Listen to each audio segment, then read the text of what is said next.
The former National Social Security Fund Managing Director, Richard Byarugaba, has raised a red flag about the dual supervision of the fund. The NSSF Act, as amended, bestowed the supervisory role of the fund on both the Minister of Gender, Labour and Social Development and the Minister of Finance, Planning and Economic Development. Byarugaba contends that the dual supervision has slowed down processes at the fund. You have somebody who is responsible for this, and they don't speak to this, then they will make decisions like what we are seeing. That's all I'm saying. So it would be better that you have one top dog in the house, whether Minister of Finance or Minister of Gender. I think for me it's the principle that dual reporting has already shown its ugly head. In retrospect, he expressed fear of the possible decline in interest rate due to be paid out to savers next year. In his view, Byarugaba contends that whereas the Finance Ministry is responsible for investment, the Gender Ministry is charged with budget approval. So, you are saying she has no role in the budget? No. Sorry, my apologies if you misunderstood me. She has a role in the budget. She is the one who approves the budget. The board has a role in the budget. They approve the budget. But once they have approved the budget, management, through the PPDA process, implements.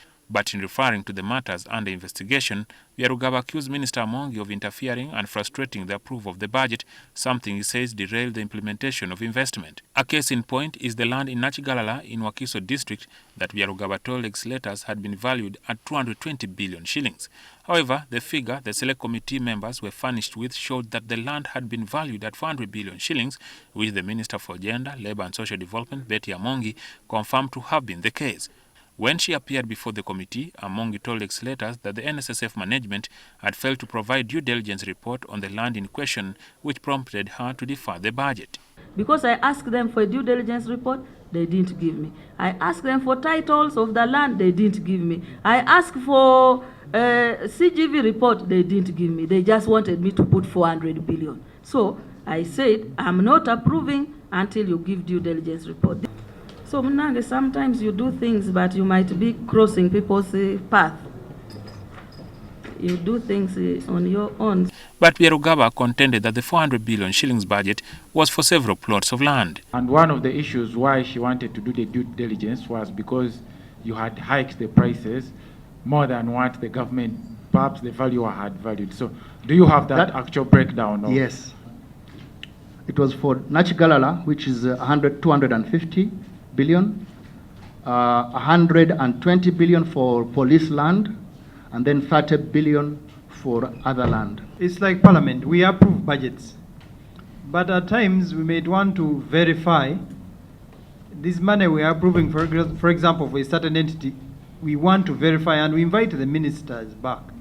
So well, it's just out of curiosity, what would it hurt if the minister did due diligence on something she was going to approve?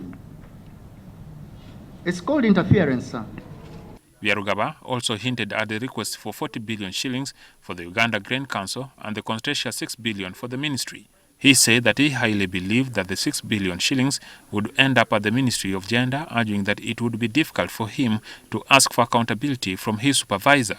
On a rather sad note, being the supervisor, my supervisor, this is a clear case of conflict. How would we as a fund, how would I, Richard Byarugaba, as the accounting officer, demand accountability from my supervisor? How would I discipline my supervisor and the ministry in case they abuse these funds? I ask that question for you to answer.